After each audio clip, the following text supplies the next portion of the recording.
सभी विद्यार्थियों को मेरा नमस्कार। मैं आपकी हिंदी व्याख्याता रेणुबाला चौहान एक बार पुनः नए वीडियो के साथ आप सभी का मेरी कक्षा में स्वागत है। आज हम कक्षा 12 की हिंदी साहित्य की पाठ्य पुस्तक सरयू में 5वां पाठ है सेनापति का ऋतु वर्णन के बारे में है, जिसमें उन्होंने वसंत ऋतु, ग्रीष्म ऋतु और वर्षा ऋतु के बारे में बताया है। उस पाठ की संपूर्ण व्याख्याओं को पढ़ेंगे। पाठ की व्याख्याएं शुरू करें उससे पहले हम सेनापति के बारे में कुछ जान लेते हैं। इनका कवि परिचय इस तरह से है कि जैसा कि आप स्क्रीन पर देख रहे हैं, इनका जो जन्म है 1589 ईस्वी में हुआ है।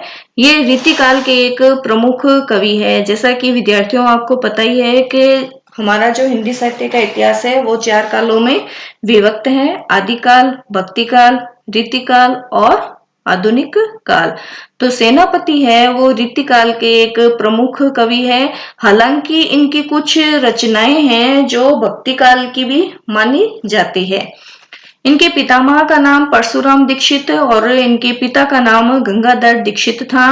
इनकी जो 2 रचनाएं हैं वो काफी प्रसिद्ध हैं। वो है काव्य कल्पद्रुम और कवित रत्नाकर। सेनापति जो है रीतिकाल में अपने ऋतु वर्णन के लिए प्रसिद्ध माने जाते हैं। इनका जो ऋतु वर्णन है वो प्रसिद्ध है। श्लेष जो है इनका प्रिय अलंकार माना जाता है। इन्होंने अपनी रचनाओं में जो भाषा रखी है वो ब्रज भाषा है और इनकी भाषा में ओज, प्रसाद, माधुर्य गुणों का संयोग है। तीनों का समन्वय पाया जाता है और नागेश भट्ट इनका उपनाम माना जाता है। चलिए अब हम इनके पाठ में आए इनके छंदों की व्याख्याएं करते हैं। पहला इनका छंद है कि बरन बरन तरु फूले उपवन बन सोई चतुरंग संग दल लहियत है बंदी जिमी बोलत विरद वीर कोकिल है गुंजन मधुप गान गुन गहियत है आवे आस पास पुहपन की सुभाष सोई सौंदे के सुगंध मांझ सने रहियत है शोभा को समा सेनापति सुख साज आज आवत बसंत ऋतुराज कहियत है। ये जो छंद है इसमें सेनापति ने ऋतुराज बसंत के आगमन की सूचना दी है।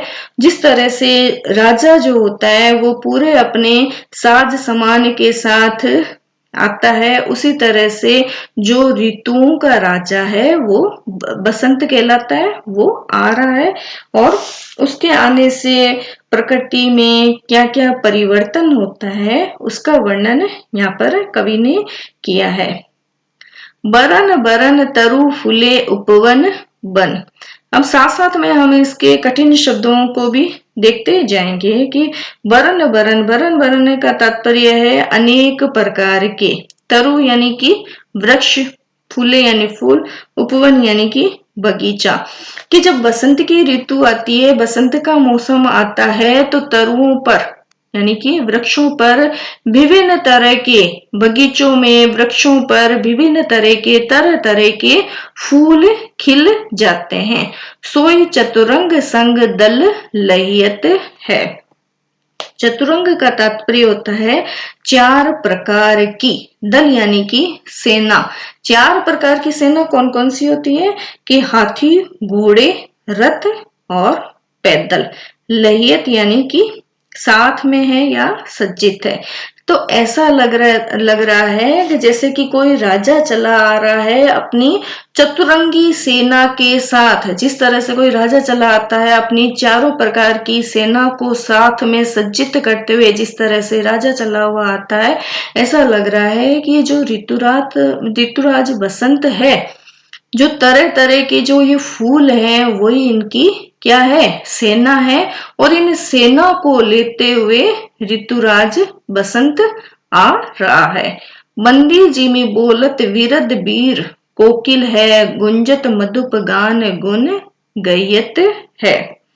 बंदी जन यानी कि राजाओं का गुणगान करने वाले। विरद का तात्पर्य होता है यश। कोकिल यानी कि कोयल। गुंजत यानी गुंजान करना। गहियत यानी कि ग्रहण करते हैं। बंदी जिमी बोलत विरद वीर कोकिल है।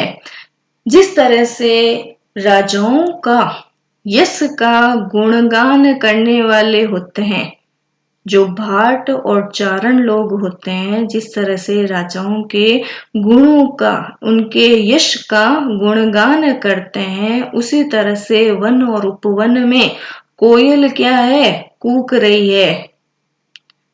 कोयल की कूक ऐसी लग रही है जैसे कि वो ऋतुराज बसंत के यश का गुणगान कर रही है।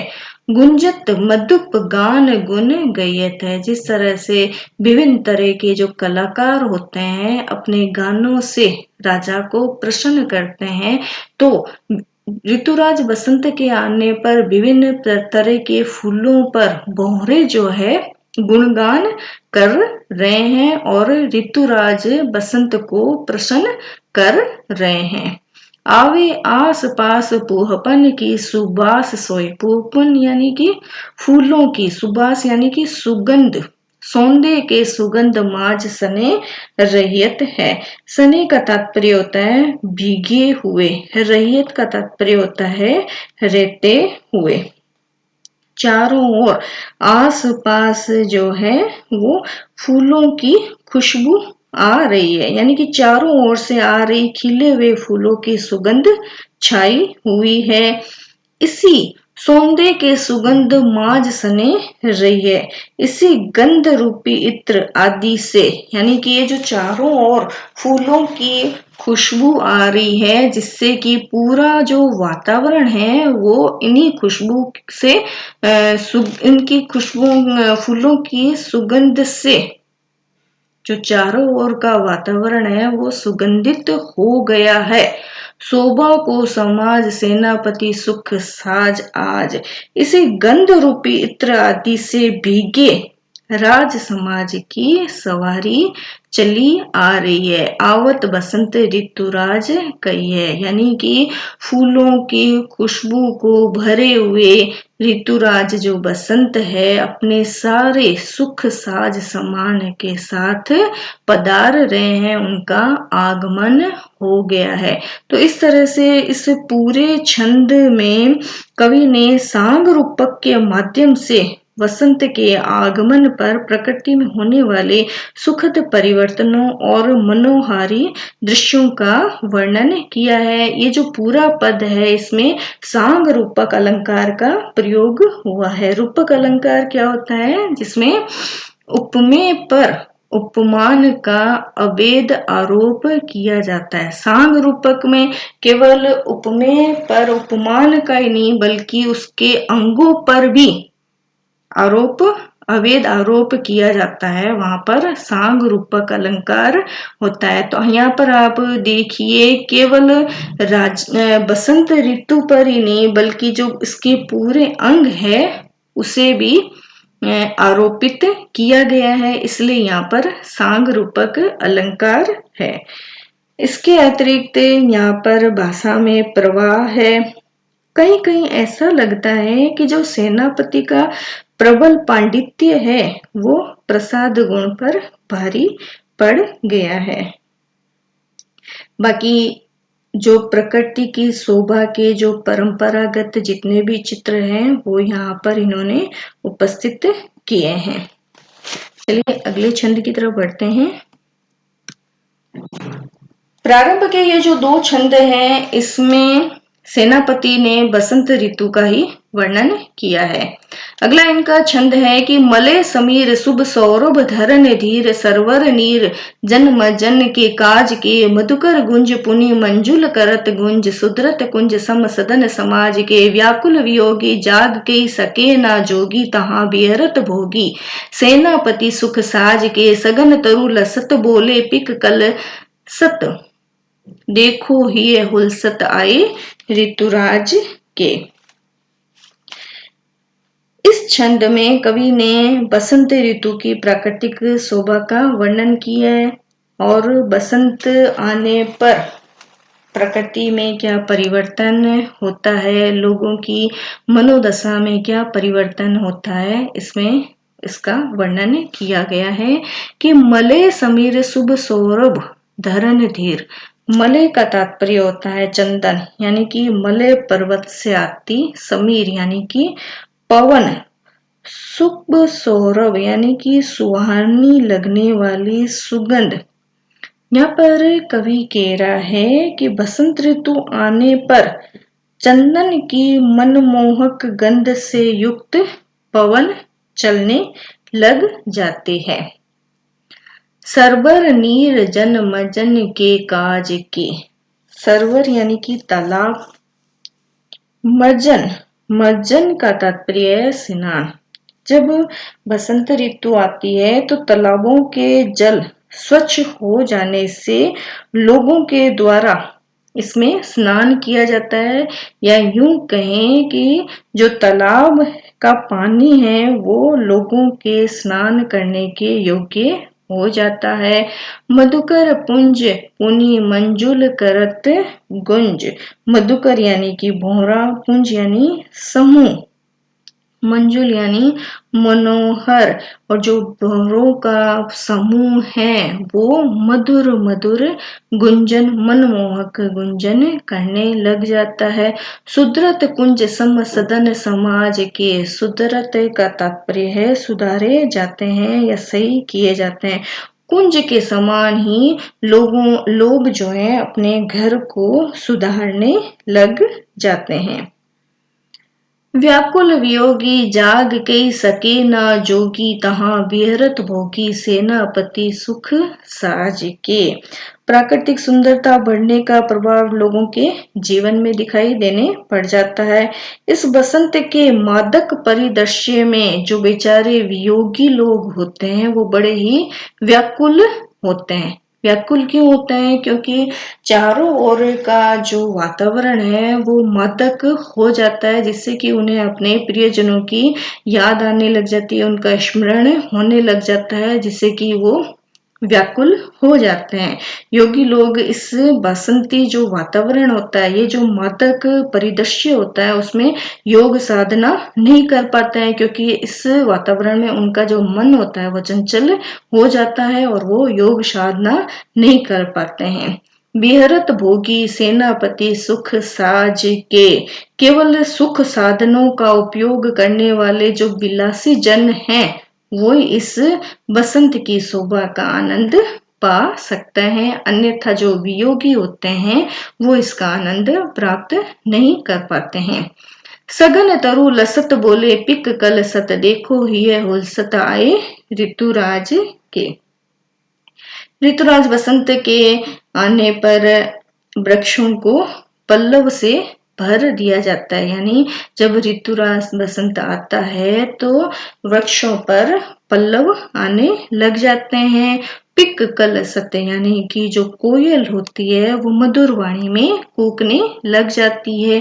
देखो ये हुलसत आए ऋतुराज के। इस मादकतापूर्ण वातावरण, इस प्रसन्नता, इस मादकतापूर्ण वातावरण, इस खुशी के वातावरण में सबका हृदय प्रसन्न हो जाता है, लोगों का हृदय प्रसन्नता से भर जाता है। तो इस पूरे छंद में प्राकृतिक परिदृश्य में हुए लगभग सभी परिवर्तनों का कवि ने वर्णन किया है। भाषा में प्रवाह है। प्रकृति चित्रण के लिए उपयुक्त वर्णात्मक शैली यहाँ पर अपनाई गई है। पुंज, गुंज, कुंज, वियोगी, योगी, भोगी, नीर, धीर, लसत, सत, हुलसत शब्दों के द्वारा ध्वनि सौंदर्य उत्पन्न किया गया है। समीर, शुभ, सौरभ, सम, सदन, समाज, हिय, हुलसत आदि में अनुप्रास अलंकार है, क्योंकि यहाँ पर स और ह वर्णों की आवृत्ति हुई है। जहाँ पर वर्णों की आवृत्ति होती है वहां पर अनुप्रास अलंकार होता है, तो यहाँ पर स और ह वर्ण की आवृत्ति हुई है, तो यहाँ पर अनुप्रास अलंकार का प्रयोग हुआ है। चलिए अगले छंद की तरफ बढ़ते हैं। अगला जो छंद है इसमें ग्रीष्म ऋतु का वर्णन कवि ने किया है कि जेठ नजिकाने सुदरत खसखाने तल ताक तहखाने के सुधारी जारियत है, होती है मरमती विविध जल यंत्रन की, ऊंचे ऊंचे अटा थे सुधा सुधारियत है, सेनापति अंतर गुलाब अर्गजा साजी, सार तार हाल मोल ले धारियत है, ग्रीष्म के बासर बराहवे को सीरे सब, राजभोग काज साज यूं संहारियत है। ये जो छंद है इसमें गर्मी के जो ज्येष्ठ मास के समीप, जेठ का महीना जो होता है उसके समीप आने पर राजभवनों में होने वाली सफाई, मरम्मत और सुधार के कार्यों का वर्णन किया गया है। जेठ नजीकाने सुदरत खसखाने तल। नजीकाने का तात्पर्य होता है समीप आना, सुदरत यानी सुधारे जाते हैं, खसखाने होता है खस नाम की घास से बनी हुई एक पट्टी होती है या फिर पर्दे, कि जब जेठ का महीना आने वाला होता है यानी कि गर्मी आने वाली होती है तो राजभवन में ऋतुओं के अनुसार सुधार कार्य प्रारंभ हो जाते हैं। क्या होता है? सुदरत खसकाने तल, खस की पट्टियां या पर्दों को सुधारा जाता है। ताक तहखाने के सुधारी जारियत है, जारियत का मतलब झाड़े जाते हैं। तलों में बने जो ताक होते हैं, तहखाने होते हैं, उनको झाड़ पोंछ शुरू, उनकी जो झाड़ पोंछ है वो शुरू कर दी जाती है। होती है मरम्मत विविध जल यंत्रण की, अनेक प्रकार के जल यंत्रों जैसे फुव्वारे वगैरह आदि की मरम्मत होना शुरू हो जाती है, उनको सुधारा जाना शुरू हो जाता है। ऊंची ऊंची अटा थे सुधा सुधारियत है। सुधा का तात्पर्य होता है यहाँ पर सफेदी या फिर चुनना जिससे कि पुताई होती है, सुधारियत यानी कि पोते जाते हैं। भवनों पर जो ऊंचे ऊंचे अट्टे यानी कि कमरे बने हुए होते हैं उन पर सफेद रंग की पोताई शुरू हो जाती है, क्योंकि जो सफेद रंग होता है वो ग्रीष्म को सोखता है, इसलिए उनकी पोताई शुरू हो जाती है। सेनापति अंतर गुलाब अर्गजा साजी, सार तार हाल मोल ले धारियत है। कवि सेनापति कहते हैं कि गुलाब के इत्र और अर्गजा लगाने के साथ साथ ही सार तार हाल मोल ले धारियत है। मूल्यवान मोतियों के हार मोल लेकर धारण किए जाते हैं, क्योंकि मोती कैसा होता है? सफेद व्हाइट रंग का होता है, इसलिए वो गर्मी को कम करता है, ग्रीष्म के प्रभाव को कम करता है। और जो सुगंधित पदार्थ होते हैं, जो गुलाब अर्गजा वगैरह जो सुगंधित पदार्थ होते हैं वो भी ग्रीष्म के प्रभाव को कम करते हैं, इसलिए वो धारण किए जाते हैं। ग्रीष्म के बासर बराहवे को सीरे सब। बासर का यहाँ पर तात्पर्य है दिन, सीरे का तात्पर्य है ठंडे। यहाँ ग्रीष्म के बासर बराहवे को सीरे सब, राजभोग काज साज यूं संहारियत है, कि ग्रीष्म ऋतु के दिनों की शीतल बनाने के लिए ग्रीष्म के बासर यानी कि ग्रीष्म के दिनों के को सीरे यानी कि शीतल बनाने के लिए, उस भयंकर गर्मी को ठंडा बनाने के लिए राजभोग काज साज यूं समाहरियत है। राजाओं के द्वारा भोगे जाने वाले सभी प्रकार के सुख साधन अब संभाले जाने लग गए हैं। तो इस पूरे छंद में राजाओं के सुख साधनों का कवि ने बड़ा ही सजीव वर्णन किया है। राजभवनों में गर्मी से बचाव के लिए किए जाने वाले सुधारों, मरम्मत, झाड़ पोंछ आदि का यहाँ पर वर्णन हुआ है।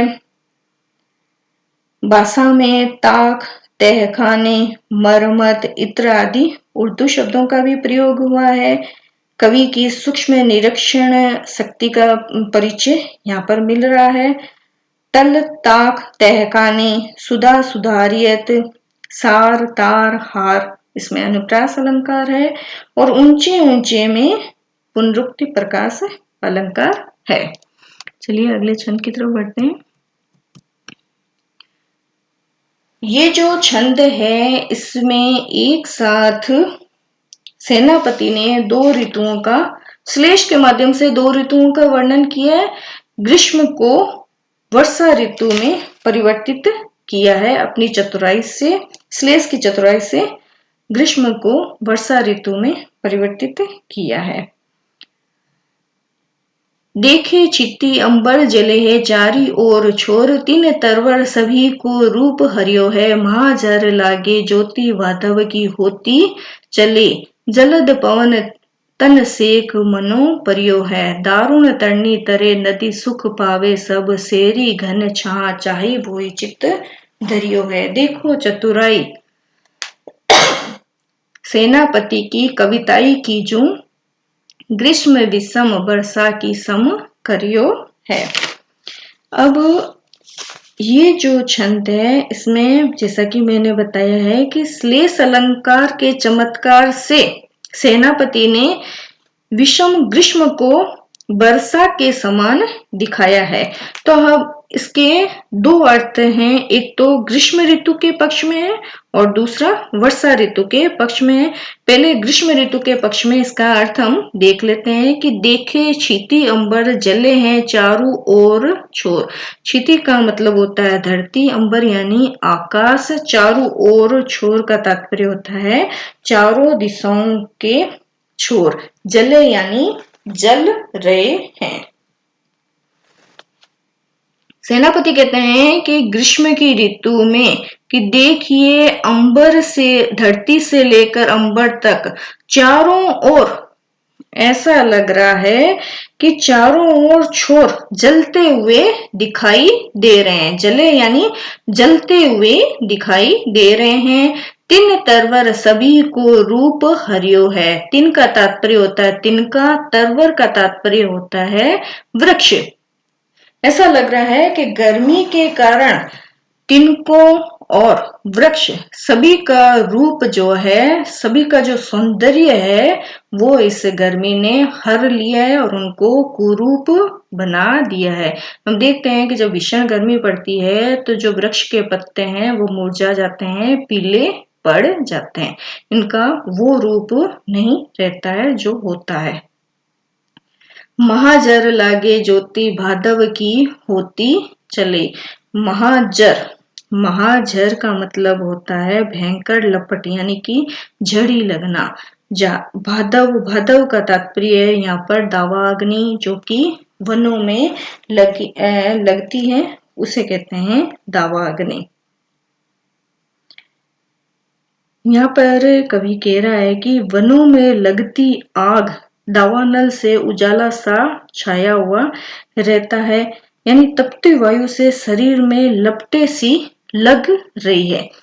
इस तरह से भीषण गर्मी पड़ रही है कि शरीर में लपटों सी लग रही है। तो जिस तरह से जो वन में दावाग्नि जलती है, जो उजाला छाया होता है, वही अग्नि ऐसा लग रहा है कि शरीर से निकल रही है। जलद पवन तन सेक मनो परियो है।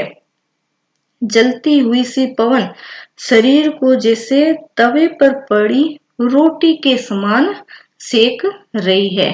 दारुण तरनी तरे नदी सुख पावे सब, सेरी घन छा चाही बोई चित्त दरियो है। यहाँ पर कवि कह रहे हैं कि भाव यह है कि प्राणियों के शरीर जैसा कि पहले मैंने बताया है कि रोटी की तरह तप रहे हैं, यानी कि शरीर गर्मी से तपे जा रहे हैं, भयंकर रूप से तप रहे सूर्य के तले, दारुण तरनी तरे सूर्य के तले सभी प्राणी छाया के लिए छटपटा रहे हैं, यानी कि ठंडी छाया के लिए छटपटा रहे हैं। देखो चतुराई सेनापति कविताई की जो ग्रीष्म विषम वर्षा की सम करियो है। कवि सेनापति अपने काव्य कला की चतुराई की घोषणा करते हुए बताते हैं कि उन्होंने भीषण ग्रीष्म को अपने श्लेष के चमत्कार से वर्षा का रूप दे दिया है। अब हम इस पूरे पद को, इस पूरे छंद को वर्षा ऋतु के पक्ष में पढ़ेंगे कि देखे छिति अंबर जले हैं चारों ओर छोर। अंबर, धरती, चारों ओर जल ही जल, जले हैं यानी यहाँ पर जले हैं का तात्पर्य होगा जल, चारों ओर जल ही जल नजर आ रहा है। तीन तरवर सभी को रूप हरियो है। तीन तरवर का अर्थ मैंने बताया, तीन यानी तिनका, तरवर यानी वृक्ष, रूप हरियो है यानी जब बरसात होती है चारों ओर जल ही जल होता है तो हम देखते हैं जितने भी वृक्ष होते हैं, वृक्षों के पत्ते होते हैं वो हरे भरे हो जाते हैं। महाजर लागे ज्योति भादव की होती चले, जलद पवन तन सेक मानो परियो है। महाजर लागे वर्षा की भारी झड़ी लगी हुई है। भादव की होती चले, तात्पर्य यह है कि बीच बीच में भादो मास के घोर बादलों में बिजली की चमक से उजाला होता चल रहा है। दारुण तरनी, तरे नदी सुख पावे सब, सेरी गन छाम चाई बोई चित्त दरियो है। बरसते बादलों के साथ चलती पवन मानो शरीर को शीतलता से सींच रही है या सुखी बना रही है। लोग उमड़ी हुई नदियों को अब नावों से पार कर रहे हैं और वर्षा ऋतु का आनंद ले रहे हैं। सेरी घन चाही बोई चित्त धरियो है, बादलों की शीतल छाया जो है ऐसे ही बनी रहे, ऐसी सभी लोग कामना कर रहे हैं। देखो चतुराई सेनापति कविताएं की, ग्रीष्म विषम वर्षा की सम करियो है। यहाँ पर कवि जैसा कि पहले वर्णन किया है मैंने, सेनापति अपने काव्य कला की चतुराई की घोषणा करते बताते हैं कि उन्होंने भीषण ग्रीष्म ऋतु को भी अपने श्लेष के चमत्कार के माध्यम से वर्षा का रूप दे दिया है। तो ये जो पूरा छंद है इसे दो पक्ष में मैंने वर्णन किया, एक गर्मी के पक्ष में और दूसरा वर्षा ऋतु के पक्ष में।